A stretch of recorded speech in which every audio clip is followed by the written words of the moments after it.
Y'all know I didn't know what the hell some of them things description was, but my sister said do it anyway. I said okay.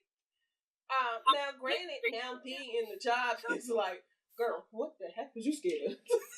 Like for real.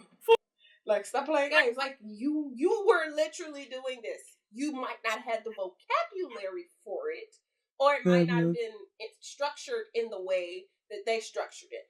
But you're literally you've done this before, and anything that you haven't is a growing point for you.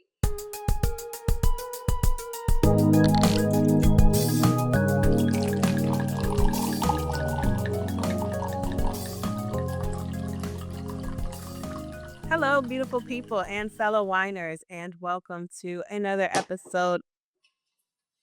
You all right? Yeah, I'm just trying to get comfortable. Roman. Oh. Roman said you trying to get comfortable too. Okay, but I don't. Roman! Enough! I'm gonna hit him with something. He licking himself. It's so loud. Ugh. Okay. Hello, beautiful people and fellow whiners, and welcome to another episode of A Little Something, the number 2. Wine About with your hostesses, Siobhan Camille. And Tae Michelle. Where sips get real and we wine while we whine about life, relationships, culture, and so much more. It is this here second Wednesday in the month of March, Women's History Month. And we're going to be talking about women in the workplace, our experience. Y'all know this is this Let's Wine. So we're going to wine about our experiences in work, professionalism, employment, all of that. So grab a glass of your favorite red, white, rosé, Pinot de Agua. Join us on the couch. Hey yo. Yes. This should be an interesting topic. But before we jump into that, we're gonna jump right into our popping grapes experience. In honor of Women's History Month, we have decided to get brands that are inspired, owned, ran, um, and all of the above, and any such things, by women. So that's what your popping grapes experience will be for the month of March, and we have hopefully a wonderful surprise for the March wine out. So stay tuned for updates and on that. So let's just pour it up. What?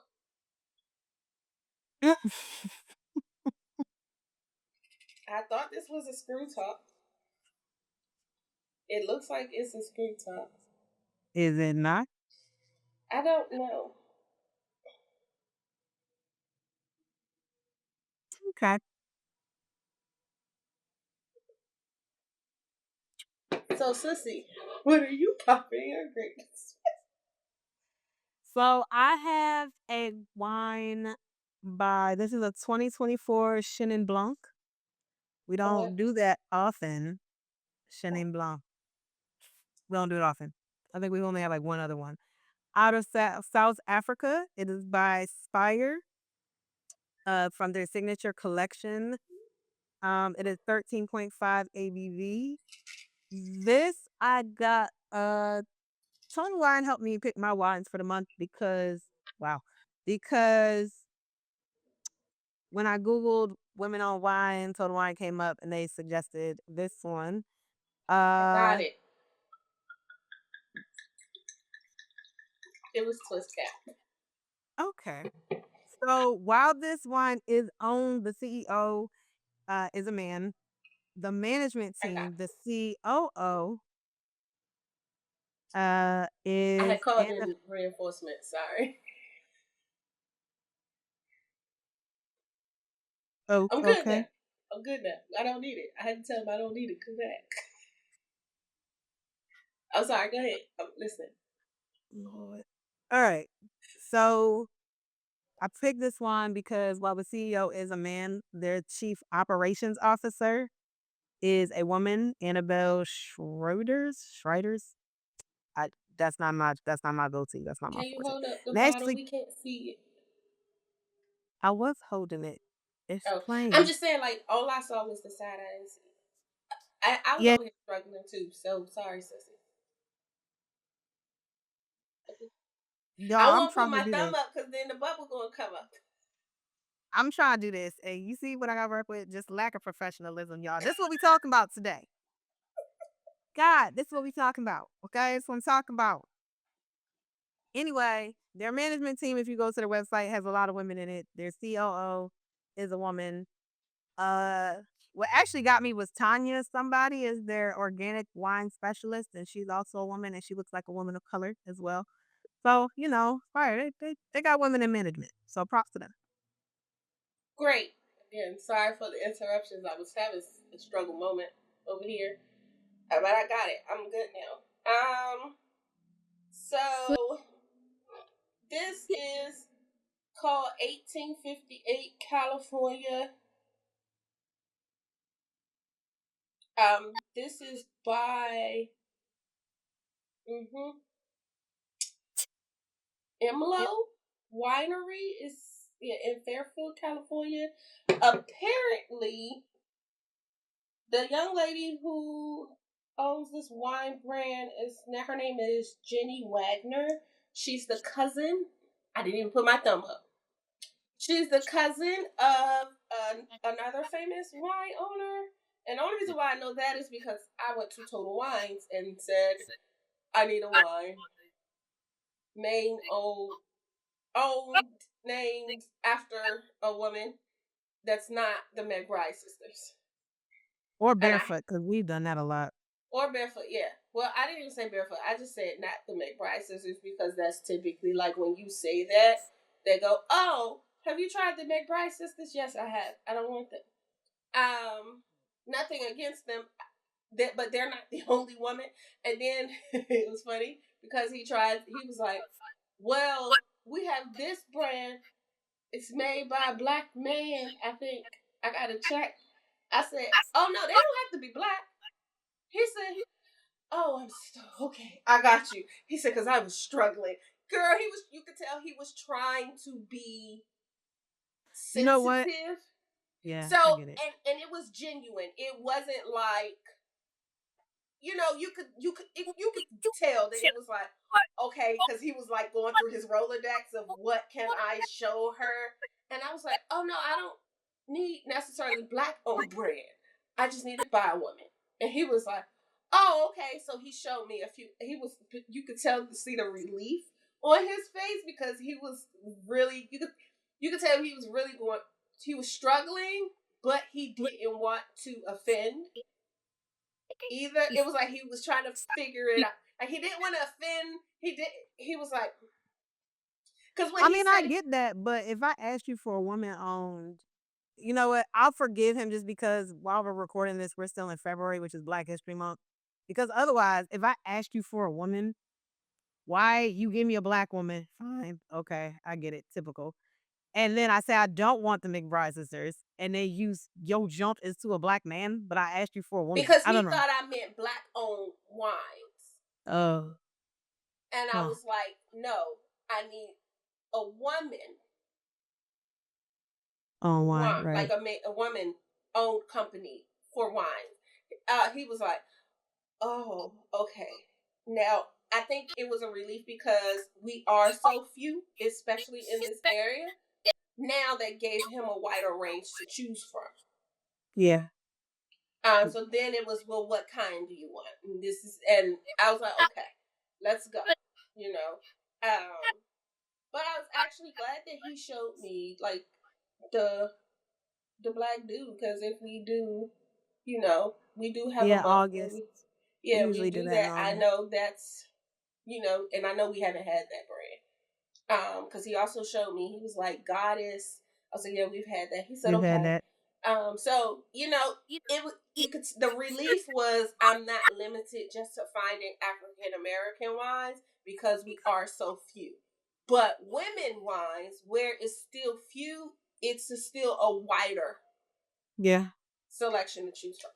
So I chuckled a little bit on the inside, but he was also like a nerdy guy too, like you could tell, and that's why I was like, he didn't want to offend, like it was like it's okay. No, I'm not looking for that, especially because I ain't gonna lie, I did come in hot because I'm a little tired, and I was like, I don't want to make brasses. Oh, he will. Oh, yeah, scarred him before anything So else. He ain't right, trying to make that you was that. worse. And And after I said it, I was like, "Ooh, Michelle, that was a little rough." But so I had to like when I was explaining myself, I had to fix my tone because I know that could come off a little bit like, full of yeah, breath. beat you up. Like I don't want that. I don't want that. Don't give me that. Like So I think it was that too. So it might have been some confusion. Like, do she want black owned? Do she not? But anyway, he gave me this and he recommended another one. I'm going to go back. It's a Chardonnay. I'm going to go back and get it for next week. So yeah, let's jump right into the professionalism of us women talk. Uh Especially in these days here and time at this current moment and state of this here united, I can't even say united, of the states. America. Last week of this year, America, because we ain't united other than by land. Okay? By land and sea are the only way we are united. All right? Because this is crazy. Where we are right now is crazy. Expected, absolutely, because we knew who was going in there. But to see it come into full fruition is crazy. Um, and I am enjoying just sit back and say, this on y'all. I ain't got nothing to do with this. This is on you, baby. Uh, so yeah. Women in the workplace. We necessary. First of all, you can't get rid of us. Okay, let's just start there. We are here to stay. The Lord pulled us out of Adam, and we ain't going nowhere else. Okay, you will die without us. So we will be in the workplace. Ta-da! So now that we have established the foundation, and we're not going anywhere. I think it's funny that in some instances, like to me, I guess some industries, it's funny when I hear people talk about women don't belong in the workplace, but y'all have entire industries dedicated toward women. Lingerie, Victoria's Secret, menstrual products. Like, don't nobody need menstrual products other than women. So, yeah, women should probably be involved. All of the wipes and cleansers and everything else for that area, you should probably have a woman involved somewhere, It's somewhere. going to be extremely hard to sell a feminine product Accurately. It's hard to design one accurately if you don't really know what you're if talking you about. don't have no woman involved. What? And the thing is, sadly, they did do it for years prior, which is why Yeah, they they were did. uncomfortable. They weren't right. It was a whole bunch, and we have come far because we have. Mm. You have realized. Wait a minute. Somebody at some point realized. Wait a minute. Maybe I we should found actually. out I found out recently they didn't even test menstrual products with actual blood until like recently, like within the past 10, 20 years. That's ridiculous. I would say for me, I'm not sitting back like y'all chose us because I got impacted. I don't have a job right now because I got laid off because of the foreign aid executive order. So your girl out of work over here looking for stuff. Um, it's a thing. And the sad part is, I as a woman had just got over my imposter syndrome in my profession because well, everybody screams merit, merit, merit, and I'm not against merit. I 100% believe in merit, and I think that whatever. The problem with merit is there is not a one size fits all with merit. There is not one universal definition of what that means. Merit by definition, because y'all know who I am if y'all watch this podcast. Truly, I'm gonna read it to y'all. I'm gonna read it so y'all No. can't act like I'm playing because I'm not playing. I looked this up because everybody likes to use this hot word of merit. What's the merit? I'm gonna tell you what merit means. This is coming from Oxford Languages. It's a noun, the noun version, the quality of being particularly good or worthy, especially so as to deserve praise or reward. Verb, to deserve or be worthy of something, especially reward, punishment, or attention. Here's the thing. How do you determine what's good or worthy? Because both of those are subjective. And what merit are you basing things on? Like, are you basing it on a degree? Are you basing it on work ethic? Are you basing it on gender? Are you basing it on, like, what are you basing the merit or the excellence, the goodness, the worthiness on? Because there is not one set thing. And I think for me, my bachelor's degree is in performing arts, so it's not, the best. I can't go back to 10, 15 years ago. Those days are done. I got a certificate in web design development. I've got a certificate via a course I took on instructional design, even though I was already doing the thing. Once I got the certificate, it was just more of a formality. And I just feel like it's gonna be a long road ahead because also competition is high because Mm-hmm. thousands of people got fired and laid off recently. Um, I think for me as a woman, and particularly as a black woman, because there is a difference.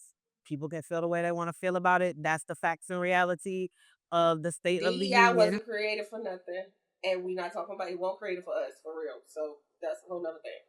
But go Yeah, ahead. we're like fifth in line that benefit from that. I saw a study on that. Seven.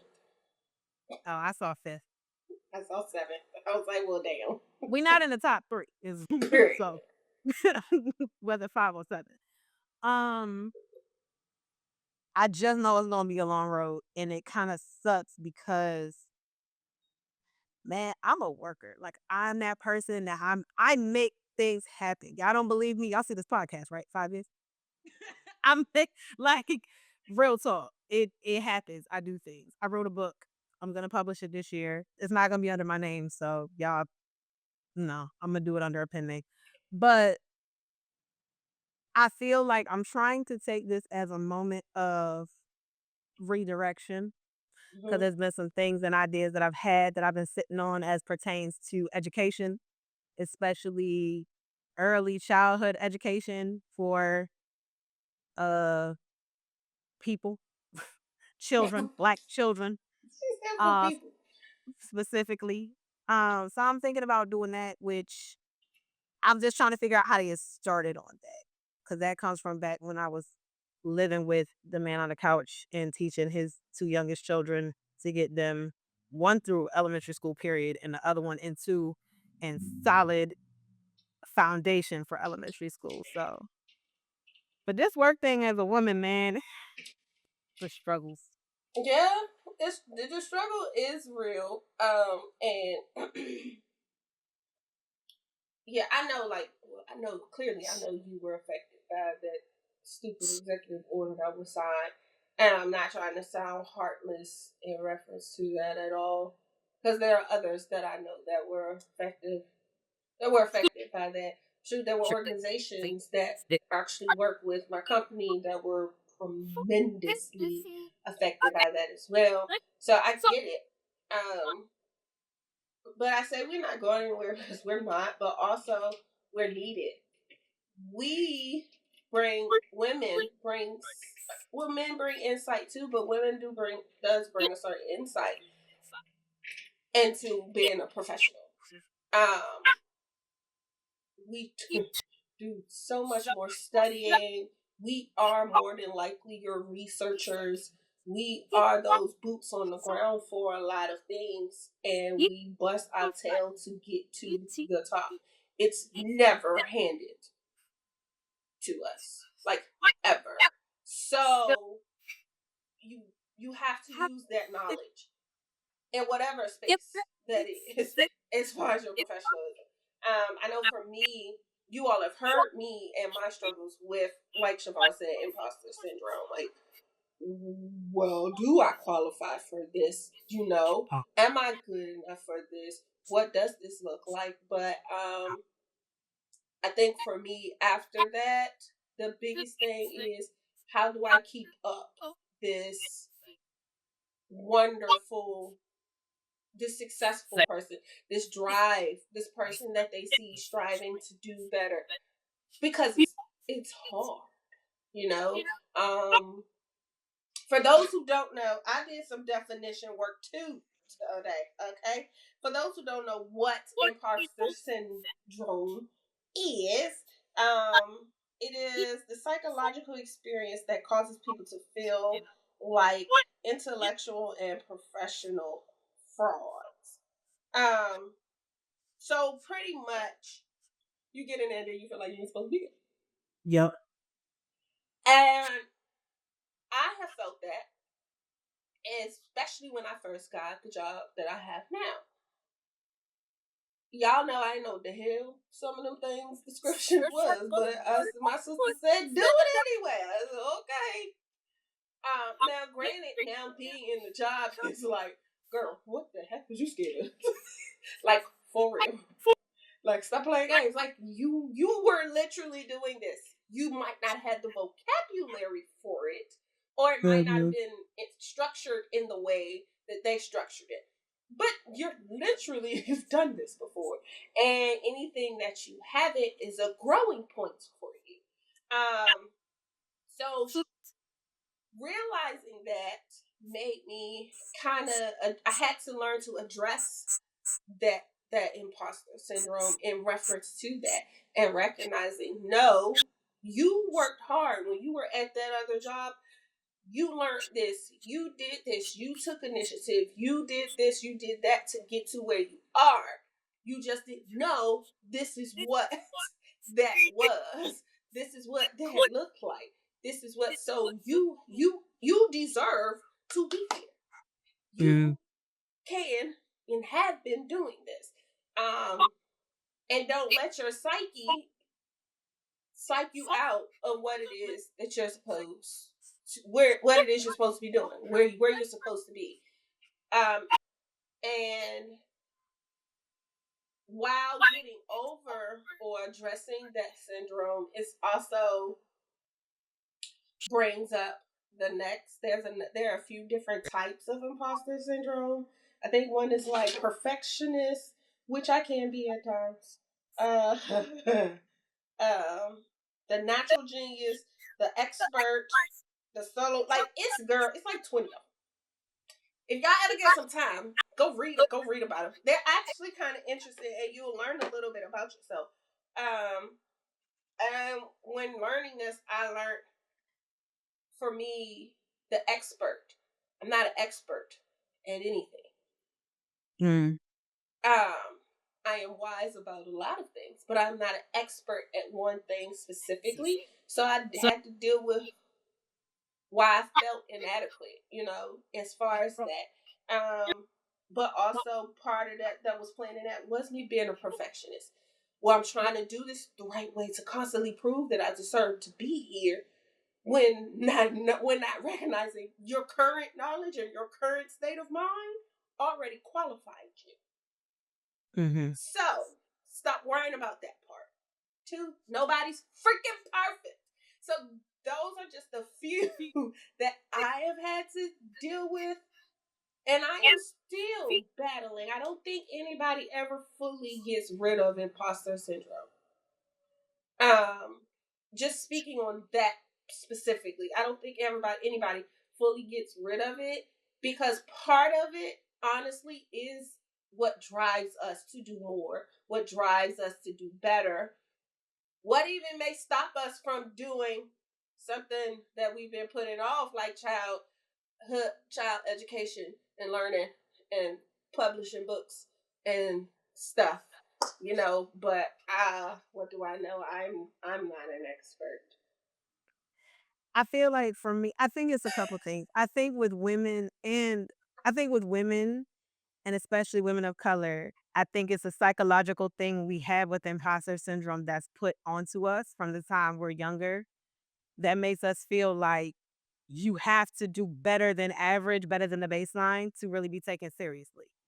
That's that's what it is. Like, unfortunately, that's a lot of what we have been told. I know that as Black women, the whole thing that they're saying in the Black community, you have to work twice as hard to get half as much, right? And I think with women, it's similar. Maybe it's not twice as, but I think there is still that you have to work twice as hard.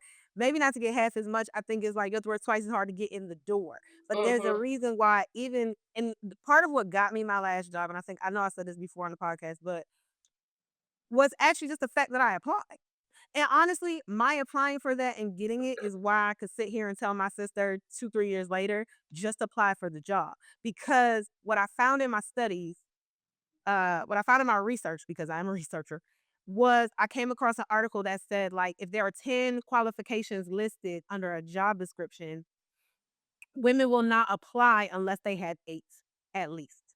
They have to have at least 80 or feel like they have 80% of those qualifications before they even hit apply.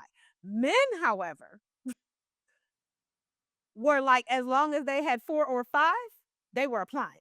So men would go in it, even they don't even want it 40, 50%, and they would go apply for it. So when I saw my jobs, my previous, what got me in the door in my previous job, they were looking for a multimedia associate, which I understand that, which I actually became a learning technology associate. And that's part of why I had imposter syndrome, because I had never done learning technology in my life. I can do video editing, I can do animations, I can make graphics, all the multimedia I'm here for. But it was like, we need you to create this interactive course on this platform on Articulate 360, and then take it and put it in Articulate Rise, and then take that and put it on this learning management system. I need to do what? I don't know what this is. And I don't want to feel again, I don't want to feel like a strict DEI hire. I'm gonna be real. That's not a compliment.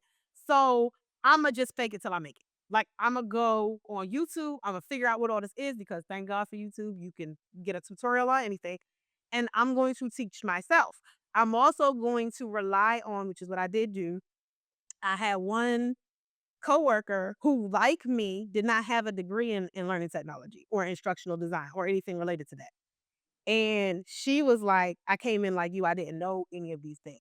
Now, the other two on our team had gone through school and like been working in it. So they were more on the specialist side. She was like, I came in like you. So she and we're still friends to this day, because I looked at her as a mentor, and I didn't care that I think she's like 7 years younger than me, 8 years younger than me.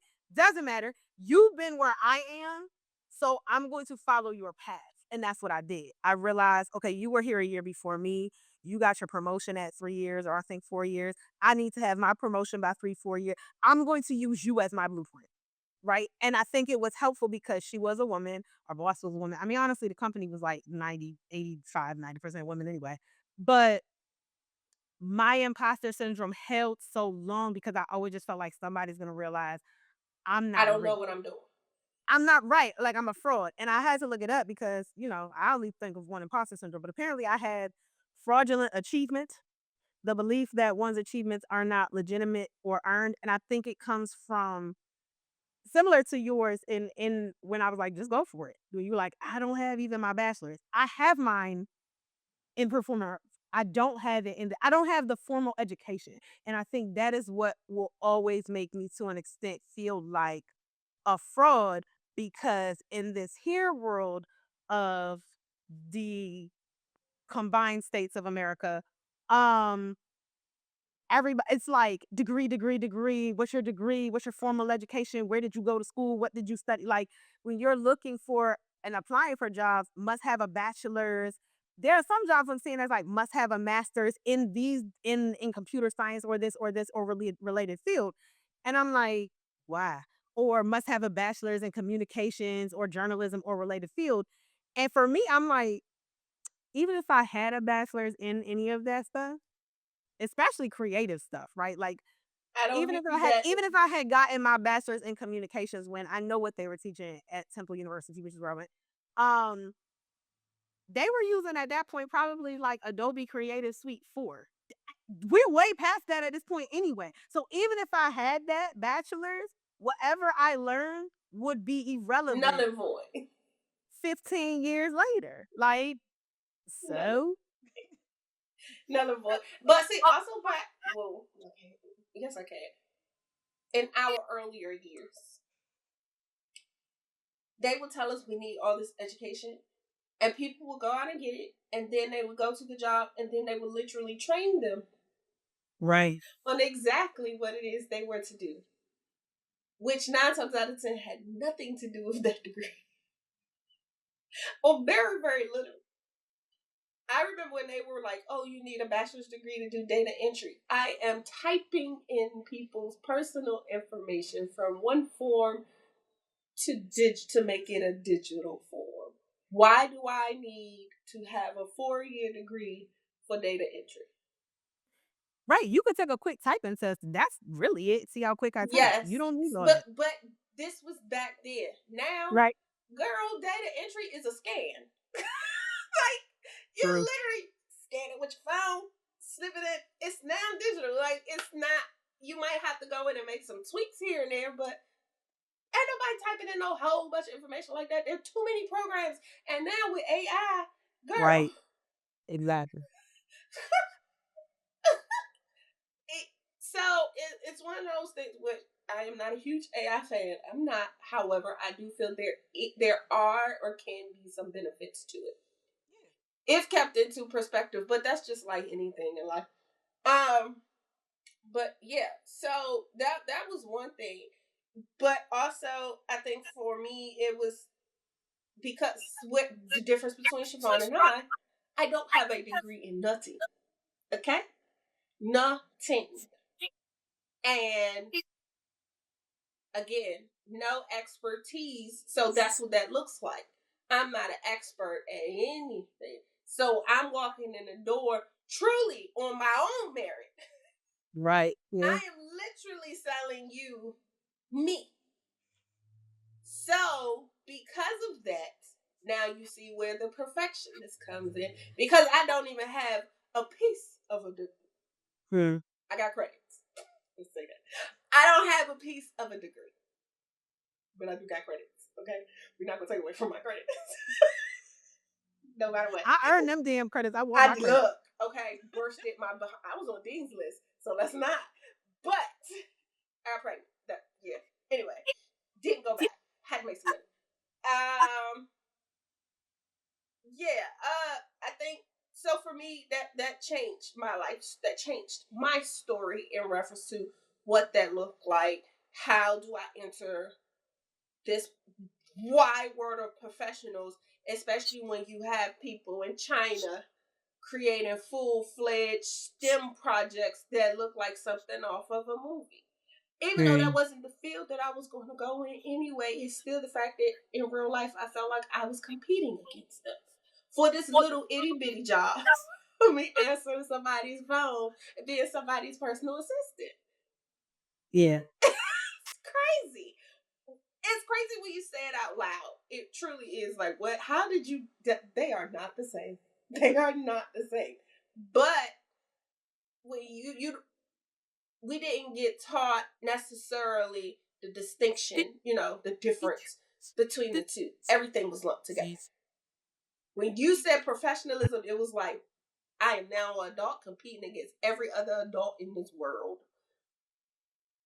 Yeah. And you were like, whoa, what do I do so that one, I can eat, I can live, I can, still learn because no matter what you're learning.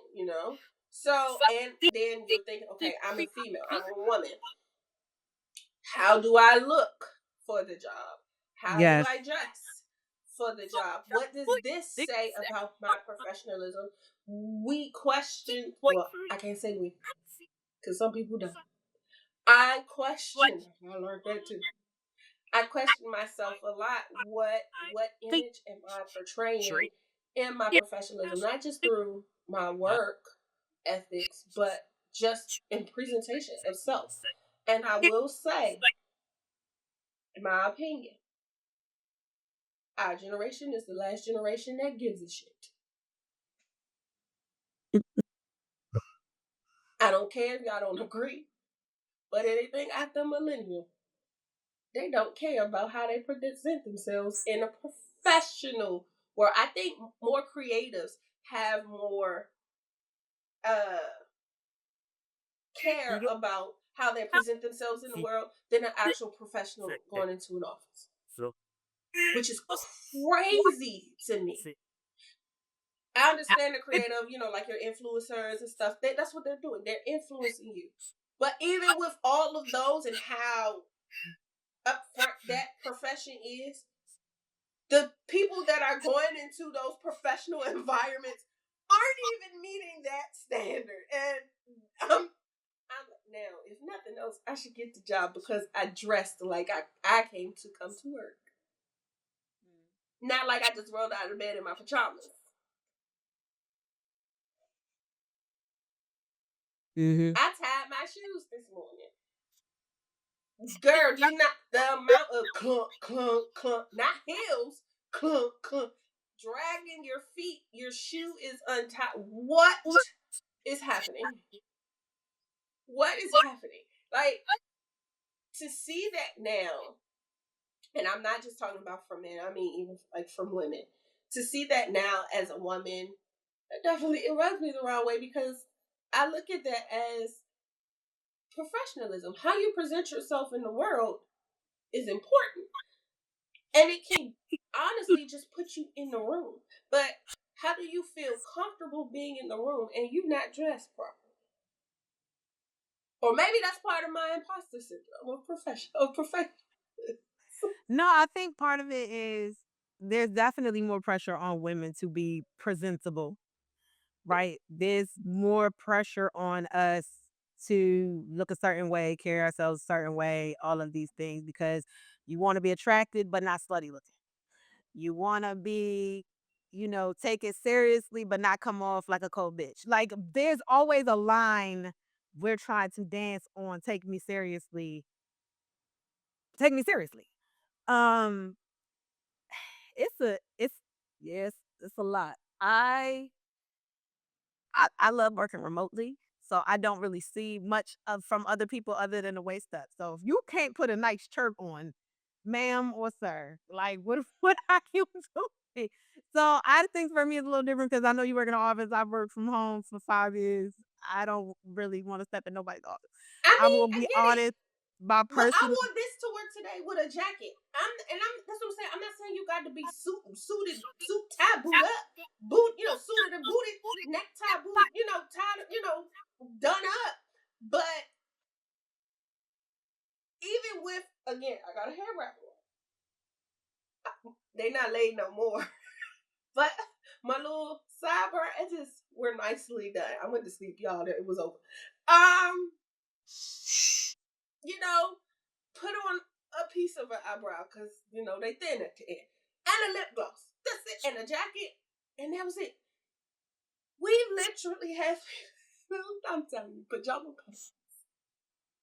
I was like, um we can't have a spare week because you know how we had like pajama day. And y'all with do that this already. every day, Done so with that already. And they're only in the office 3 days out the week. So I'm in the office every day because I'm facilities. I would be an essential worker. But these bams not even in the office every day. So you're telling me you don't have six good outfits? Because you can rotate those six every 2 weeks. yeah, Exactly. I got nothing on that one. Listen, I'm sitting up here trying to buy wide leg pants so I can take a trip over to Morocco. So I don't get it if you can't you can't go out your house to the job because I'm about to spend money on pants to go anyway. Um, yeah, I don't know. I just think I guess for me at this point, I'm hoping y'all. I don't know. I don't know. I don't know what to expect. And I think my imposter syndrome, the longer I'm out of work, is going to get worse because I don't have the right bachelor's. I don't have a master's at all. Right. And it's not that I can't do it because I'm a get it done type person. That has been my reputation at definitely my last job. Even my job before then, I got a lot done. It was just whether people chose to see it or not, which is another issue. People didn't want to see it until I was leaving. People had so much to say under their breath, snide, whatever, just that kind of culture. But the last 5 years was great. People called me for stuff. Can you do this? Can you do this? Can you do this? Can you do this? Because I am and I hate the term fake it till you make it type person with me because I'm not really faking it. I'm a research till I know it. That's really who I am. I'm not faking it. I am a learn it, execute, learn and execute, research, learn and execute. That is who I am. RLE. That is what I do. Research, learn and execute because I I am the type of person. I used to have people at my job come to me, Siobhan, how do I do this? What's this? Where is this? Do you know what's going on with this? Give me 24 hours, I'll get back to you. Because even if off the clock, I have to go to YouTube, I have to look something up, I will do it. Give me whatever, and I will get back to you tomorrow by close of business. And I would be, and that's the reputation I built was like, I know, and I've had people say to me, I knew if I asked you something, you were gonna come to me. And whenever you said you were gonna come to me with an answer, you would come to me with an answer. Like that's you miss it when you said it. Because my word is my bond. That's Mm-hmm. the whole New York in me. That's the whole who I am. What I say is what it's gonna be. I'm gonna make it happen. And if I can't make it happen, I will give you all of the steps I took until I hit failure. And I will give you the reason I hit failure because sometimes it was, listen, I got through all these steps. This right here is where the problem lies. Even if it was something like, you want me to do this? Well, I could have done it up to this part, but then they wanted credit card information and I ain't got no credit card. You know what I'm saying? Like something like that. Or I got to this last step, but you had to have this software. We don't have this software. Well, in order for us to do this, I did everything, but once you get to this point, you need this and we don't have it. So it couldn't get done. I will tell you all of my steps. And I'm an honest person and I'm a transparent person. So people took me at my word. I feel like the hardest part right now in job hunting, and it's not even just for women, but definitely that I've seen is one, the amount of competition. And I don't think I'm competing with some STEM genius in China, like some people, okay. But but I know there's legit competition. And the other part is I don't think I sell myself well in writing. And to that though, I'm not really good at selling myself. I'm better in person when it comes to that. I don't like my resume reads like a resume, my cover letters, I try, but it's hard because I'm a doer. Real talk, I do things. I had to go to Chat GPT. Thank you, Chat GPT. Because there was a job I saw and I was like, oh, I would like to do this. I don't know if I'm qualified though. Again, imposter syndrome, realistic too. Mm-hmm. And I went to ChatGPT. I said, "Here's my resume. You see my resume because we've been writing all these cover letters. Um, am I qualified?" And ChatGPT was like, "Yeah. Here's all the way you qualified. Here are the places where you could learn and grow in this role. Like you don't really have it right now, but yeah." And one of them was like management, and I was like, "Well, I did manage here, here, and here." Oh, well, then yes, you may not have years of management experience, but you've managed small teams. You could do whatever. And I just Yeah, I feel like that to me is the other part of this. And I know it's where I think a lot of women like myself, if you're a woman like myself and you're a doer, you don't really think about what you do, you just do it. It's very difficult for us to put that on paper. It is. It is. It is. Where I feel like, and this is part of why we are who we are and how we work together the way we do. Um, I'm I'm I'm a surface researcher, meaning I will do enough to get you the answer. If you want all the extra, you go figure that out. I'm not. I'll get you the answer. See, Siobhan's better. She'll explain how she got to the answer. I'm not doing that. I will I also tell got you you the your answer. options. If you want to know more, you go do it. Because I got other stuff to do. There's that. However, even with that mentality, like even with the position that I am in facilities. I am not the facility manager per se. However, I am the top facilities person at my location because we have our headquarters is in Chicago. As far as the DC office, it is I. It is me. I is she and her. So I get all of the randomest questions that I have to go, what? Like, y'all know this not, like, I don't do that. That's not what that's not, that don't have nothing to do with me. I don't know how. However, because I am who I am, just naturally, it's, well, let me see what I can do.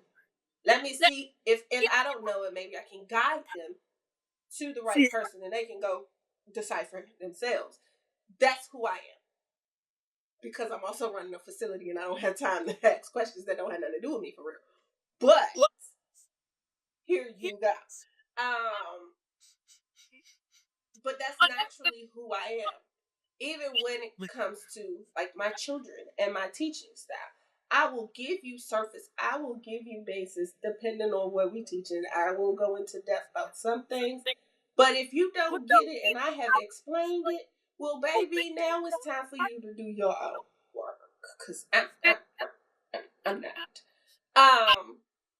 I've given you all that I've got. Okay? Baby.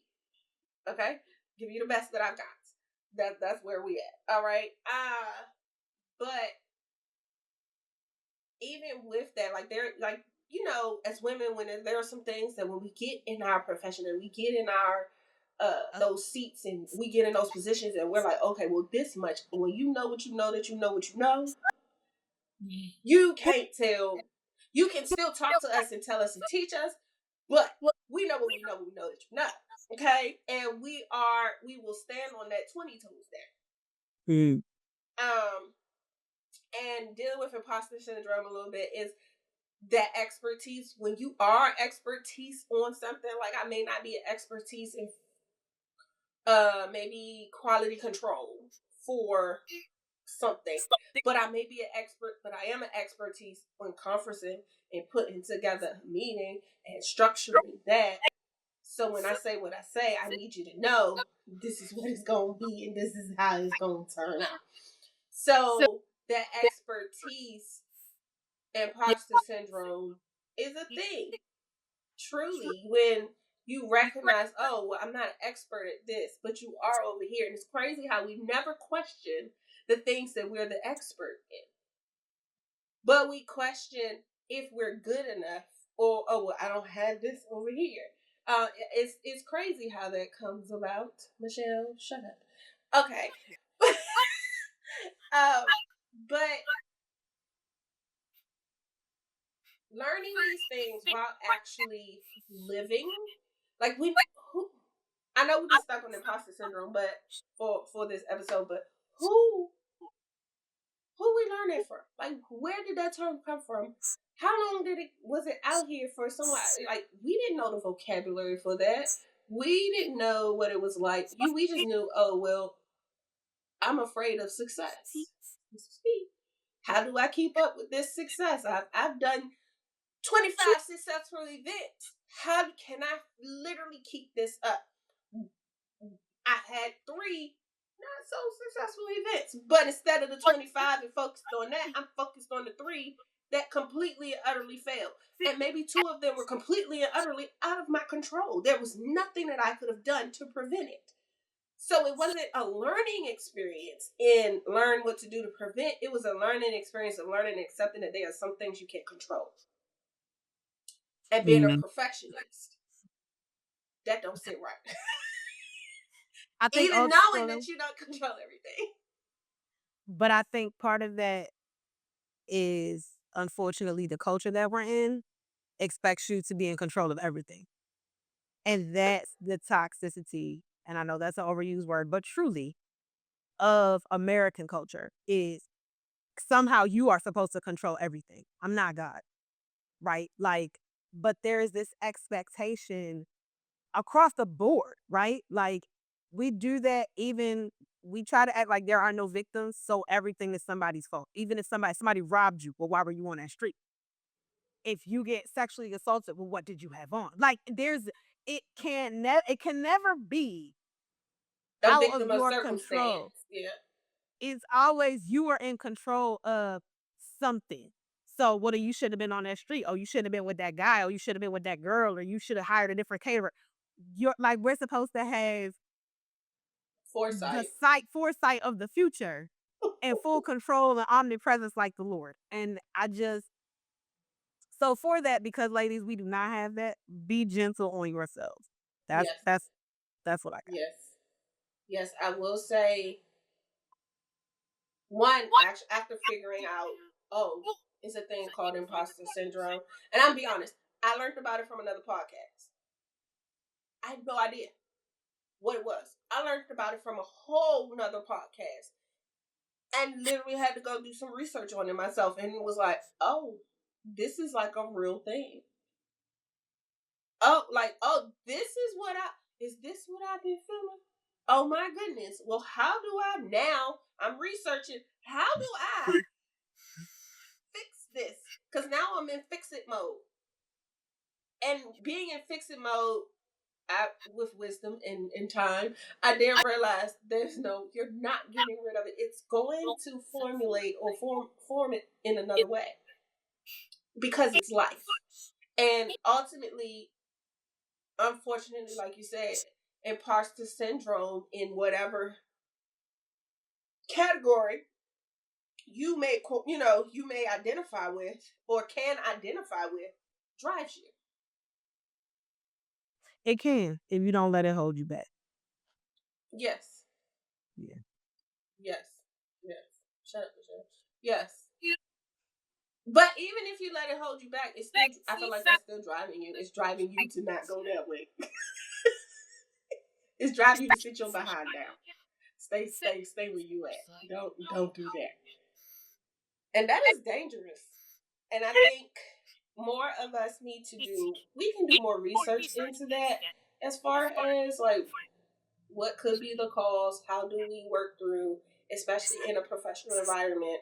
A lot of us are in professional environments that are headed by a man, um, or a business where they wish a man might be in this position rather than a woman. How do we work our way through those settings? Who are we talking to? How are we, navigating those situations? Um, and again, recognize what you can control, what you can't, and just living through it. Because honestly, that's all we're doing.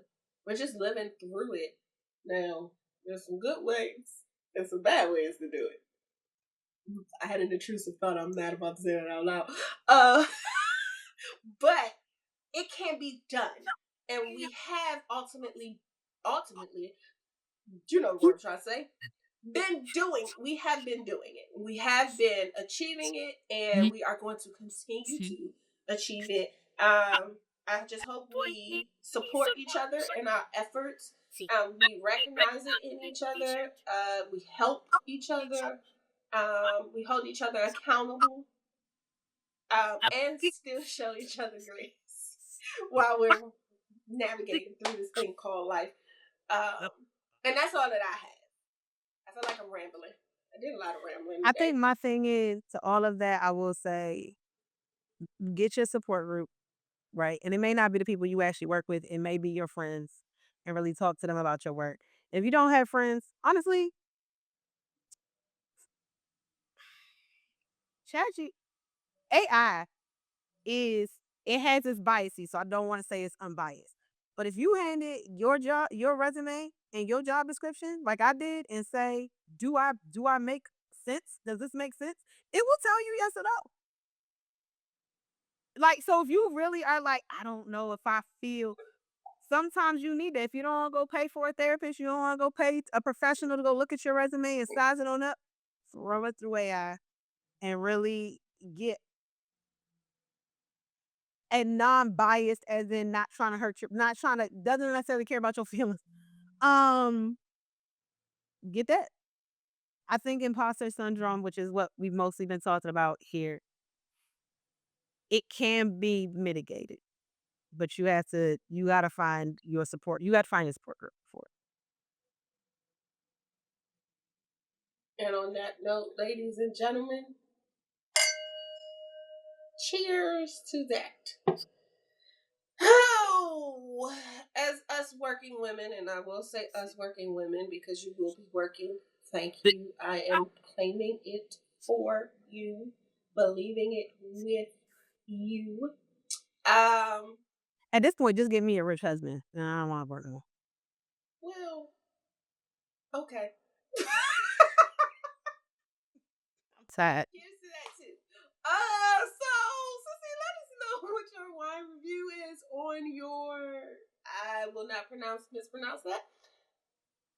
This is a smash for me. I think initially I didn't quite know what to take of this. Apparently, it's integrity and sustainability certified by the Wine and Spirit Board of South Africa. So that's what's up.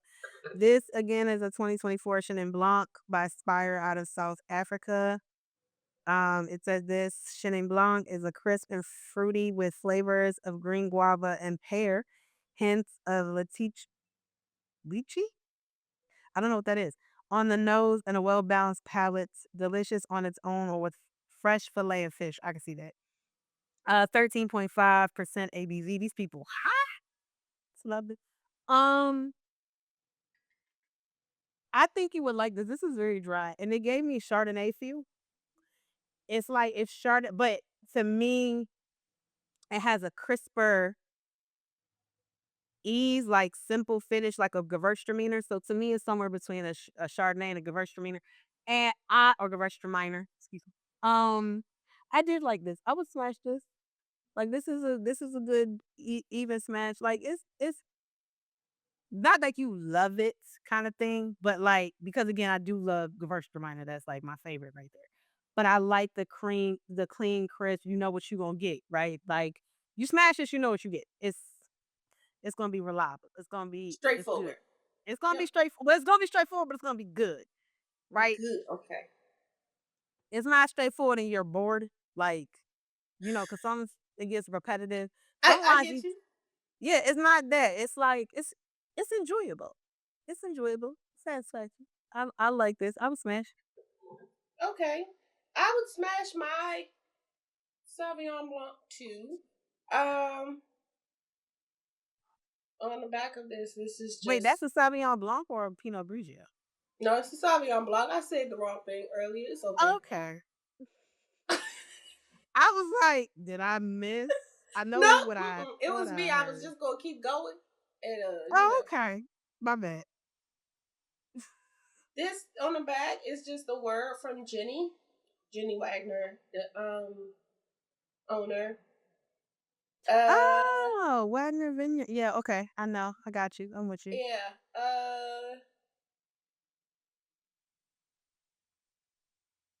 It says place with a warm, dry climate, cool, even. Yeah, that she's just describing where the wine is from. Mm. Oh, the wine is dry yet features ripe fruit flavors of apricot and peaches with tropical traces. I can see that. I will say, yeah, this doesn't give the Sauvignon Blanc with the grapefruit at all. Okay. That's you said Sauvignon Blanc. I'm not gonna lie, my whole mind went, ugh.